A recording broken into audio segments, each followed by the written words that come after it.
Este plenario fue pensado desde hace bastante tiempo por dos académicos. Primero voy a presentar a Sonia Ursini, que es nuestra académica titular, miembro del Consejo Directivo, pianista y compositora.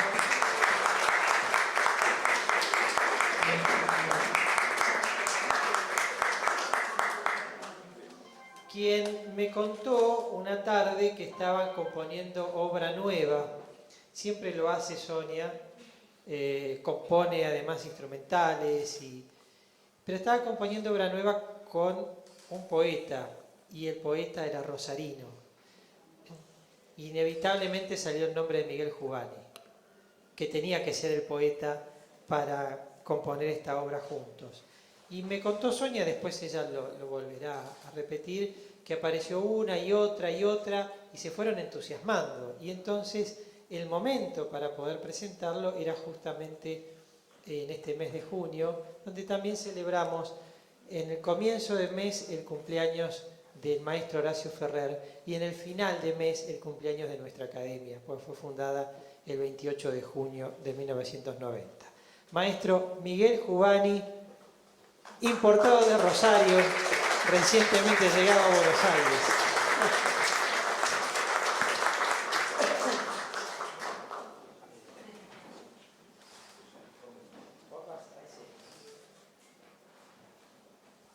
¿Vos acá? Esto más que un diálogo entre los tres va a ser un hermoso encuentro para escucharlos a ustedes. Así que la palabra y la música están en sus manos. Bueno, gracias, Gabriel. ¿Se imaginan? Para nosotros es absolutamente emocionante este momento, por tratarse de la fecha que se trata, por encontrarnos en este lugar. Y bueno, y mi gusto en lo personal, agradecerle a Gabriel, agradecer a esta casa, agradecerle a Sonia el hecho de poder trabajar con ella, agradecer a ustedes fundamentalmente esta noche tan particular, ¿no? Por lo menos en cuanto a toda una serie de inconvenientes que se están dando que no podemos obviar mencionar. Y agradecerle a la gente de Rosario, que realmente me emociona que me hayan acompañado realmente, ¿no? Bueno,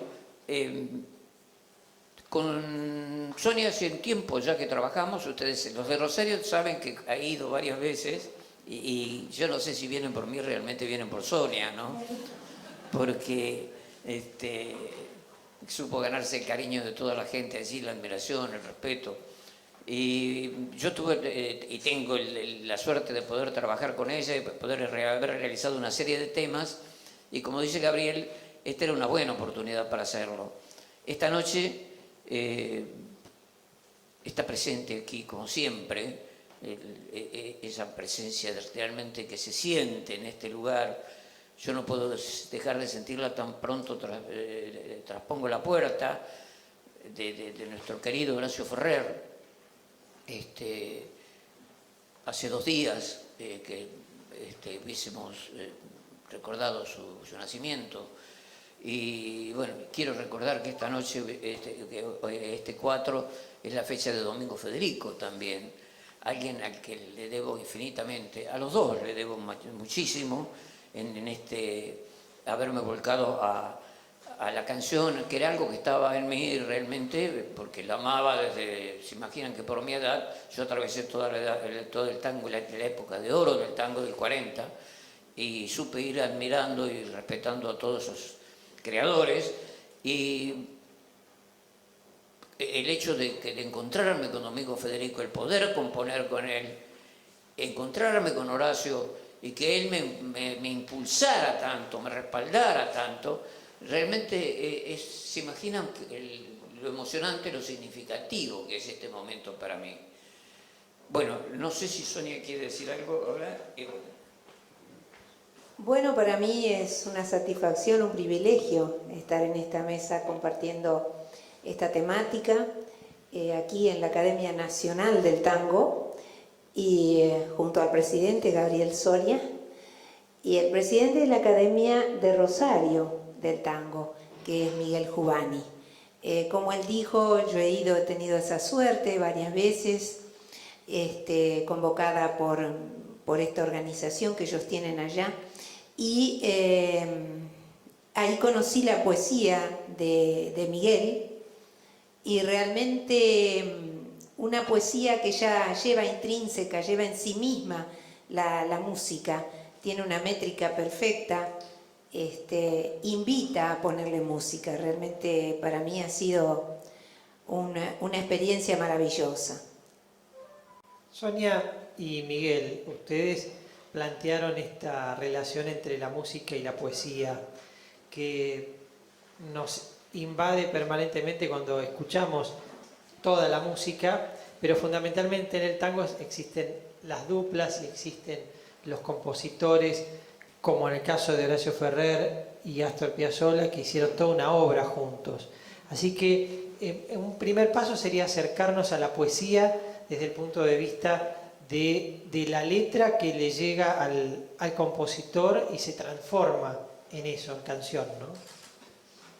Bueno, hay veces que no, sobre todo cuando se trata de poesía, digamos, nos ha ocurrido, esta experiencia ha ocurrido incluso en el Festival Internacional de la Poesía en Rosario, que rara vez, una sola vez, invitaron a la gente de la canción. Les cuento, así que ese día tuve la suerte de compartir la mesa con Ricardo Tuni, Héctor Negro y Eladia Velázquez.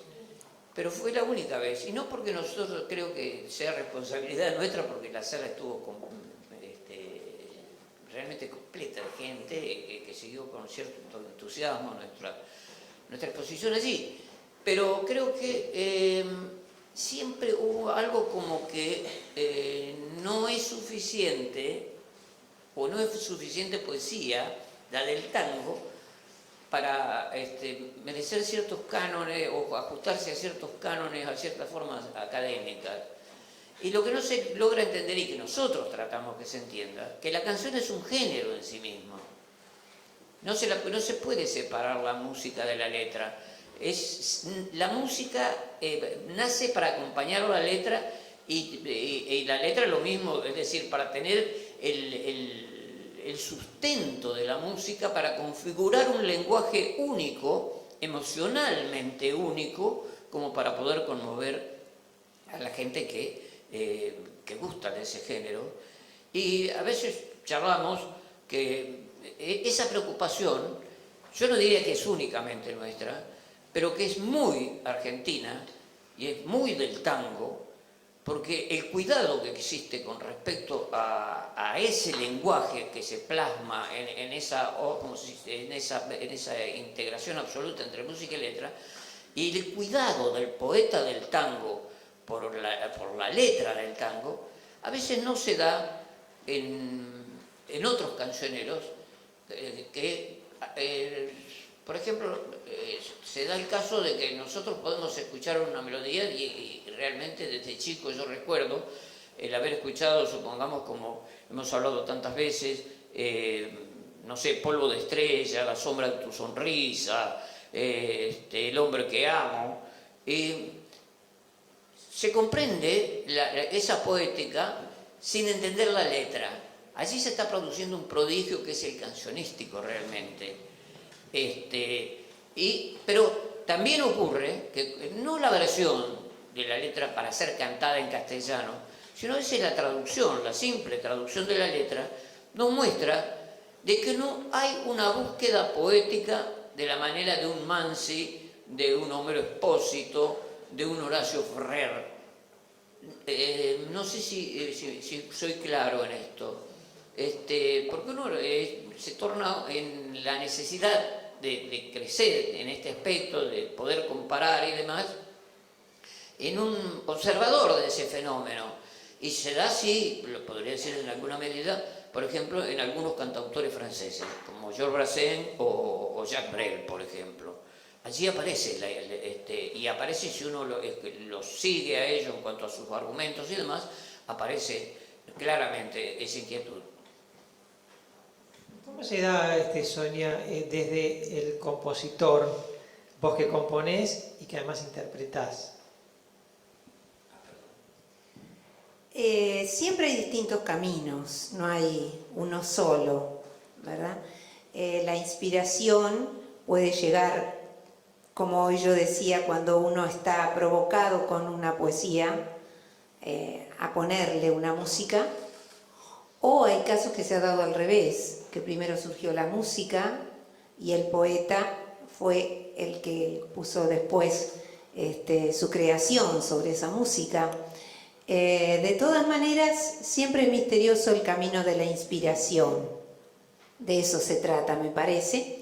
Mozart decía que estar inspirado no es estar en el estado de vigilia, totalmente despierto y alerta, y tampoco totalmente dormido. Él hablaba de un estado intermedio que llamaba ensoñación. Yo creo que, en mi caso por lo menos, es un estado que sucede pocas veces. Uno no puede buscarlo, no es como algo intelectual, ¿no? Procesarlo. Ocurre, llega. El verdadero artista encuentra. Es como que a veces el tema nos busca a nosotros, ¿no? Claro, algo así debe pasar, sí. Miguel, vos mencionaste a Domingo Federico por la fecha justamente. Vos compusiste mucho con Domingo e incluso compusiste una obra completa, un homenaje a Eva Perón, ¿no? Sí. Comenzamos en realidad con una obra extensa, de 1 hora 45, sobre la historia del tango, que se llamó País. Claro. Y después hicimos Ciudad, que no llegó a estrenarse, la otra sí, inclusive salió en episodios por Canal 3, y bueno, varias. Después con Pancera hicimos Volveré y seré millones, y luego hicimos una obra a Evita un puente de amor, y también a otra mujer que es Lucía Miranda, la primera mujer blanca, digamos, en la primera población española en el Río de la Plata, que también es una obra de extensión. Bueno, trabajar con Domingo Federico fue, aparte de toda una escuela, ¿no? de formarme en todo eso, fue absolutamente gratificante, ¿no? Domingo se dio a conocer con una dupla muy especial, que fue Domingo Federico Mero Expósito, claro, en el comienzo de los 40. Después Domingo compuso con otros autores, pero nunca más formó una dupla tan fuerte como la que hicieron con Homero, hasta llegar a la dupla tuya, por hacer una obra en conjunto, ¿no? Después se hizo mucho instrumental. Y un día le pregunté por qué habían dejado de componer con Homero Expósito por el 44, que tenían mucho éxito, y me dijo porque nos agotamos. ¿Por qué? Nos agotamos. Se les había agotado la inspiración a los dos para hacer la cosa juntos. ¿Pasa eso? No lo sé, realmente yo a veces participo de algo que no podría explicar qué es esto, ¿no?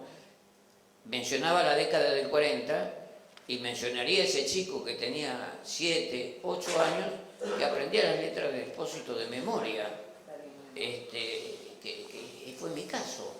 Yo no sé, yo a veces pienso, ¿qué podía entender? Yo, pena, vieja angustia de mi pena, frase trunca de tu voz que me encadena, de Homero Expósito. O sea que, no sé, eso se va metiendo en uno, y siempre pensé, qué lástima, porque ellos creo que fueron 7 las obras, no, pero nunca me atreví a preguntarlo, fíjate vos. No tuve esa respuesta que tuviste vos. No me atreví a preguntarlo, ni siquiera Homero, que tuve la suerte de conocerlo después y tratarlo, pero no se me ocurrió, tal vez, o no me atreví. Yo no creo que sea así, porque con el maestro hicimos obras de largo aliento, es decir, hicimos, puedo mencionar otra, Orfeo y Eurídice del tango, tratando de explicar el nacimiento del tango a través de la sociedad, digamos, entre una hija de italianos y un criollo. Pero como se trataba de presentarlo en Nueva York, ahora en ese momento, Domingo me la pide para eso, le dije que tenemos que buscar un tema de vuelo universal, y por eso se desarrolló de esa manera. O sea que, pero no sé, nunca sentí que la relación con Domingo pudiera agotarse, siempre esperé la posibilidad de hacer otra. No la tuya, te digo lo que él contaba en el momento de mayor éxito con Espósito. Claro, no, naturalmente, pero eso, la obra con Espósito fue inmortal, trascendente, única, ¿no? Puede que a ese nivel se agote. ¿Y las grandes melodías, Sonia, cómo quedan en la historia? Eso es todo un tema porque la música nos acompaña toda la vida. Incluso está probado que ya de la vida intrauterina oímos. Luego está en todos los eventos de la vida. Es un arte que nos acompaña siempre. Entonces hay melodías que las llevamos prendidas en el corazón, en la memoria, que nos emocionan y que en muchos casos están asociadísimas a la poesía. A mí me pasa, por ejemplo, en mis clases, a veces trato de que una persona que quiere cantar una canción se despegue de la poesía y vocalice la música. Y es tremendo lo que le cuesta hacer esa disociación. Entonces por momentos se pierde y me dice en qué parte de la poesía tomamos. Entonces ahí nos damos cuenta también cómo están tan juntas, ¿no? La música, bueno, todos sabemos que la palabra música viene del griego, que significa arte de las musas, y ya en la antigua Grecia se asociaba la música con la poesía y la danza. A mí hay un pedagogo musical que me gustó muchísimo lo que él dice, porque todos sabemos que la música tiene ritmo, tiene melodía y armonía. Y este pedagogo al que me refiero, Edgar Willems, de origen belga, él hizo estudios donde asociaba, relacionaba la música con el psiquismo humano. Entonces él decía, el ritmo es el instinto. Y evidentemente cuando uno escucha una música rítmica tiende a moverse, hasta un bebé lo hace. La melodía, en cambio, tiene que ver con los afectos, con los sentimientos. Siempre hay una melodía que nos provoca algo, alegría, tristeza. La armonía es un sustrato más profundo que él asociaba con el intelecto. Y evidentemente, solo quien puede intelectualizar un tema que escucha puede saber en qué tonalidad está o si hay una modulación o algo así. Eso ya pertenece al mundo del intellegere, ¿verdad? Del intelecto, leer por dentro. Eso con respecto a la música, ¿no? ¿Y hay ejemplos de eso? De esto que estás contando, ¿hay ejemplos que se pueden también traducir en el piano y cantando? Sí, hay ejemplos. Yo me quedé un poco con lo que estaba contando hoy Miguel con respecto a las poesías en otro idioma, que lo mencionaste. No, sí, y hay un fenómeno que se da que para el que no sabe música, que es el hecho de, Boris Vian mencionaba, que un tema entra por la música, pero se recuerda por la letra. Y yo recuerdo que de alguna manera era chico y para recordar, supongamos, qué sé yo, como mencionamos recién, que me encantaba el jazz melódico, le ponía una letrilla yo para acordarme la melodía, ¿no? Y también me sugería el hecho de que cuando alguien, por ejemplo, pasaba silbando, en esa época era común que alguien pasara con la bicicleta silbando, o alguien tarareando algo, yo sabía que estaba recordando la letra, que este tipo estaba recordando la letra, y se ayudaba con la melodía de alguna manera, aunque no la cantara. La letra estaba presente, estaba implícitamente allí, ¿no? Y yo traje aquí algo como, porque es bastante gráfico, que es, por ejemplo, que lo que nos ocurre a nosotros supongamos, al escuchar una melodía en un idioma que no entendemos, y sin embargo a veces nos basta con el nombre, con el dibujo, lo que nos expresa la melodía, y la voz humana sumada como parte de esa melodía, ¿no es cierto? Digo, bueno, ¿y qué pasaba, por ejemplo, con Gardel, cuando lo escuchaban quienes no lo entendían? Y acá encuentro, a pesar de que la mayoría del público norteamericano no entendía, como es natural, el texto español de las canciones, sus adherentes se multiplicaban de una manera asombrosa. Se corría la voz, el artista se afianzaba. Y si bien el significado de sus canciones permanecía vedado al gran público norteamericano, la belleza de su arte vocal, el puro deleite de su canto, eran incentivo suficiente para atraer y cautivar. Yo creo que puestos en el otro lugar nos está expresando exactamente lo que de alguna manera nos puede pasar a nosotros, que si escuchamos a Frank Sinatra, por ejemplo. Claro. ¿Por qué tenés la letra del choclo acá de Marambio Catán? Porque así, muy rápidamente y con un fragmento muy chiquito, yo quería mostrarle cómo el poeta, de alguna manera, toma... en el caso de Villoldo, cuando nace el choclo, en 1905, él hace la letra y la música. Pero fíjense, ¿no?, como esta obra es también un claro ejemplo de todo esto, ¿no?, que es, la letra de Villoldo se refiere exactamente al tema del choclo, como producto del maíz. Hay choclos que tienen la espiga de oro, que son las que adoro, con tierna pasión. Cuando trabajando, llenito de abrojos, estoy con rastrojos, como humilde peón. Perfecto. Pero después, hablamos con Gabriel, aparece la letra de Marambio Catán, que es una linda letra, ¿no? Pero ubica todavía...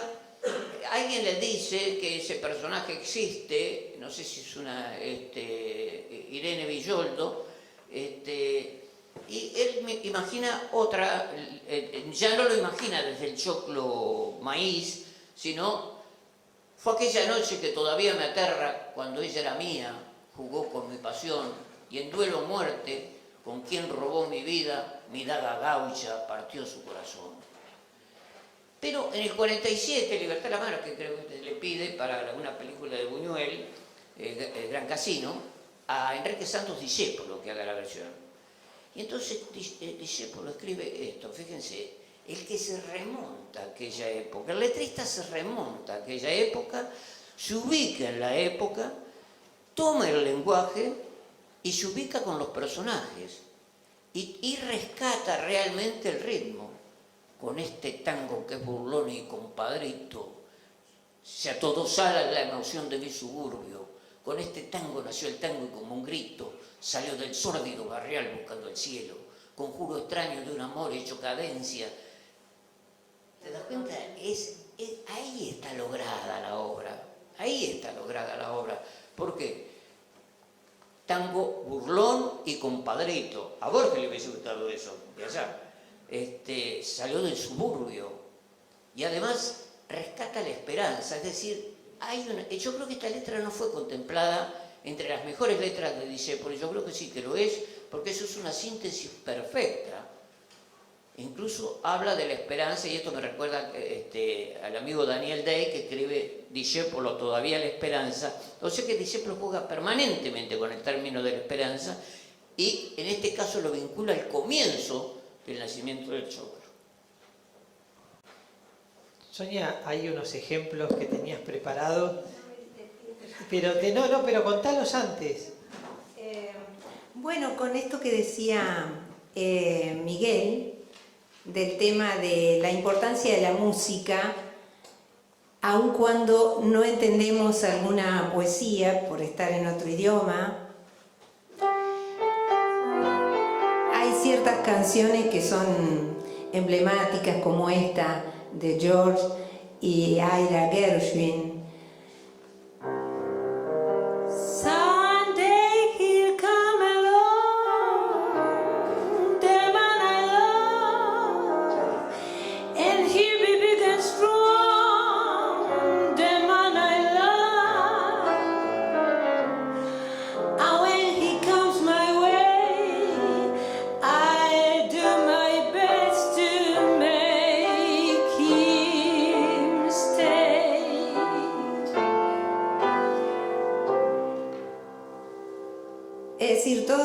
tuvimos una impresión a través de esa música que es única para cada uno, seguramente. Este es un tema de 1924 que ellos habían escrito para un musical que se llamó Lady Be Good y que finalmente no, en ese momento la canción no tuvo éxito y hubo que esperar una década más tarde para que eso ocurriera.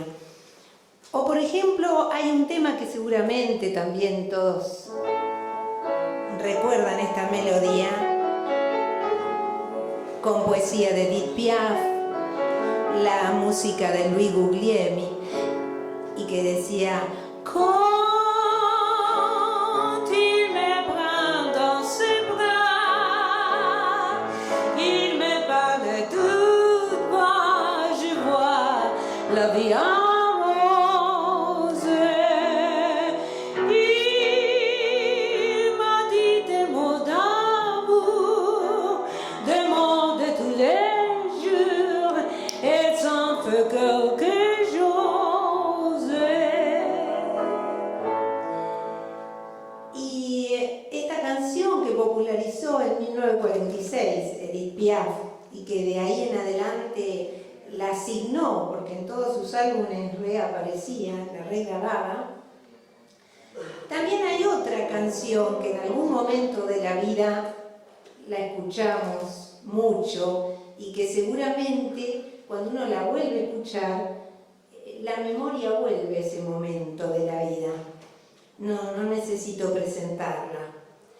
Yesterday, all my troubles seem so far away. Now it looks as though they're here to stay. Oh, I believe in yesterday.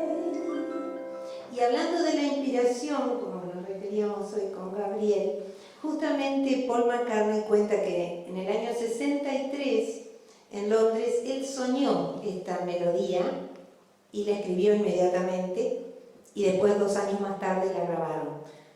Es incontable, creo que son millones las versiones que se han grabado de esta canción Yesterday.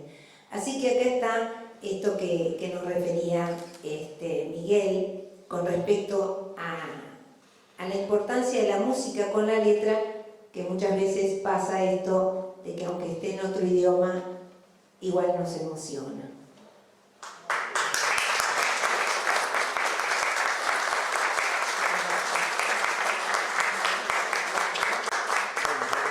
Este ejemplo así, realmente es sumamente expresivo, es insuperable, diría yo, Gabriel.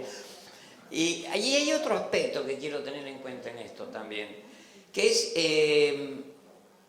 a la inversa, digamos. Podemos entender una obra y entenderla en su totalidad, digamos, en la totalidad de la intención, aunque no entendamos el idioma. Pero qué importante que es el idioma. Por ejemplo, Georges Brassens, el cantautor francés, dice: yo escribo en francés y escribo para franceses. Y no es que el tipo sea un nacionalista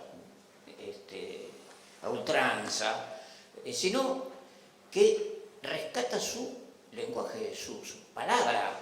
Es un estudioso, además, es un atento oyente de la voz del pueblo, de la gente en el ómnibus, en la calle, cosa que pasaba también con Enrique Santos Discépolo, por ejemplo, ¿no?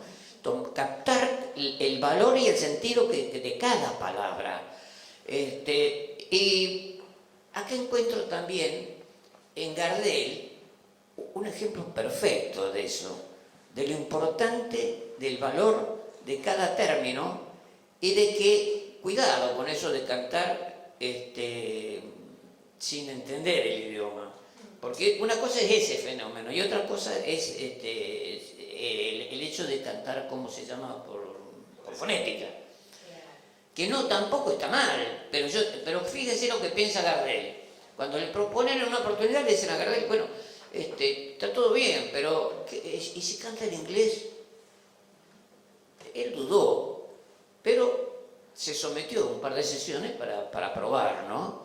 Pero después lo reúne y le dice: ¿cómo voy a cantar palabras que no entiendo? frases que no siento. Hay algo en mí que vibra al sonido de palabras que me son familiares, que están hondamente arraigadas en lo más íntimo de mi ser. Palabras que aprendí en mi niñez, que tienen el significado de cosas muy nuestras, imposibles de transmutar. Mi idioma, señores, es el español, o mejor aún, es el porteño. La pregunta, ¿me quieres?, no contiene para mí la emoción que se vuelca en la misma pregunta porteña preguntando, ¿me querés? Qué pena, amigos, que yo no pueda satisfacer vuestros deseos. Yo sé cantar solamente en criollo. Es fantástico.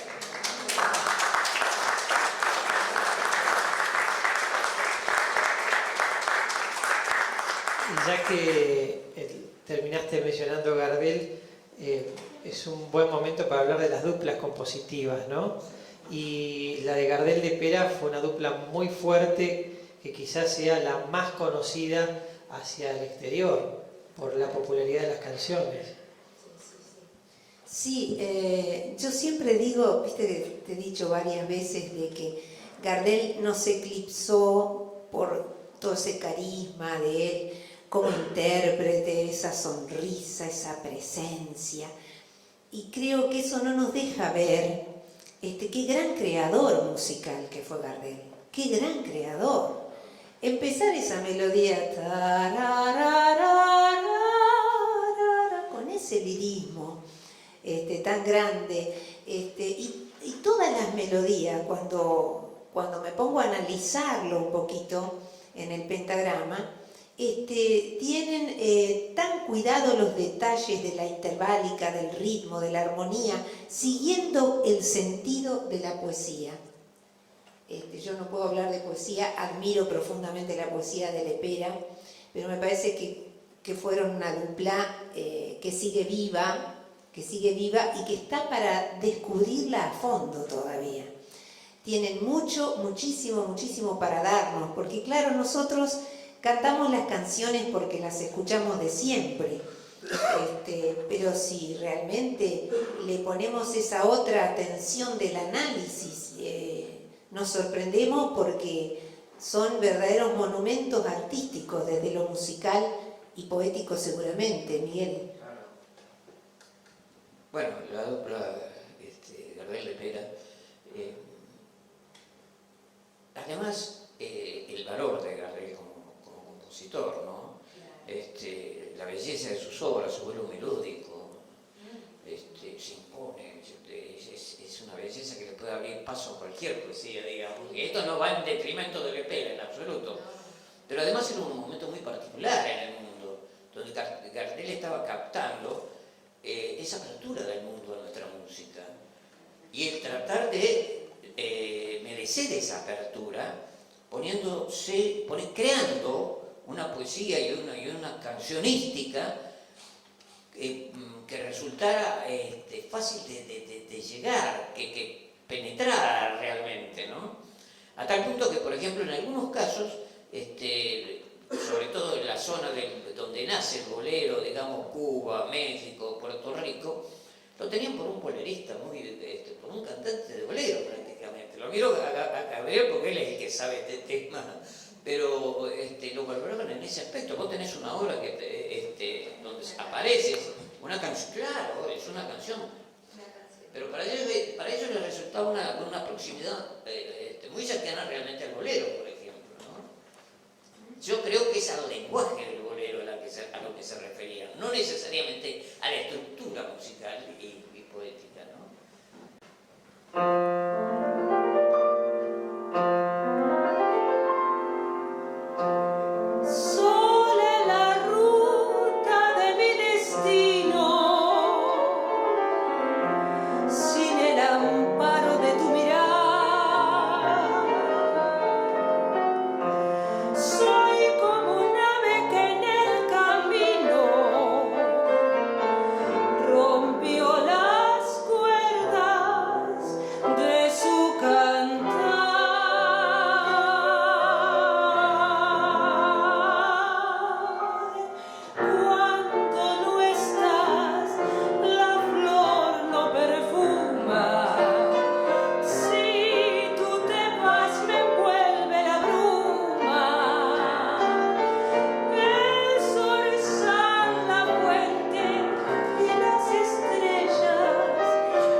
bellísimos.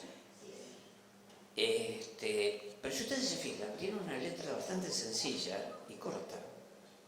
No tienen este desarrollo, esta belleza. Y realmente, si hay boleros bellos, yo elegiría Vete de mí. Homero Expósito. Seré en tu vida lo mejor en la neblina del ayer, cuando me llegues a olvidar. Cómo es mejor el verso aquel que no podemos recordar. Búsquenme un bolero que diga eso, o que se acerque a eso. ¿Qué quieren que le diga? Yo, Y hablando de duplas, por ejemplo, compositivas, tomo un cantautor francés que no es los que mencioné, sino Jacques Trenet, al que yo admiraba desde chico, y había una obra que me enamoraba desde chico, que reste tilde en otro muro, que es Lo que queda de nuestro amor. Y fíjense, yo por ahí consigo la letra en castellano, que dice, por ejemplo, y esto no va en detrimento, sino que ocurre de que hay un relato de ese amor, pero fíjense la forma, ¿no? ¿Qué quedó de las cartas de amor del mes de abril, de las citas? Un recuerdo que me persigue sin cesar.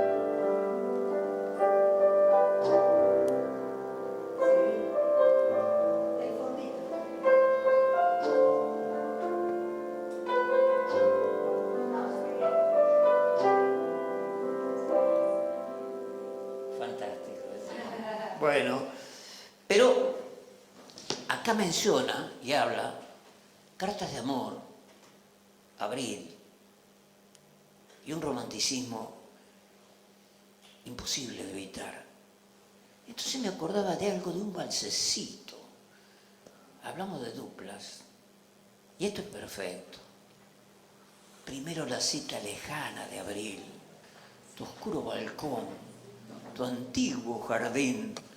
Más tarde la carta de pulso febril, mintiendo que no, jurando que sí.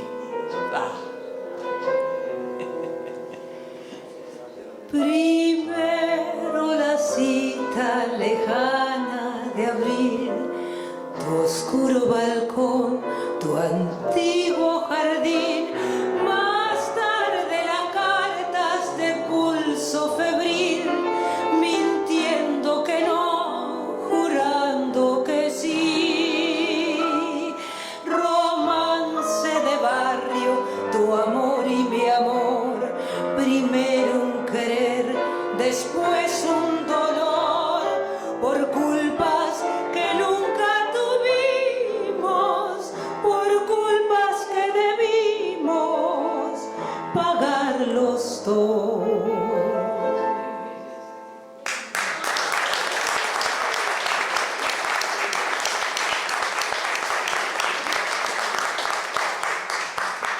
La dupla es la de Homero Mansi y Aníbal Troilo.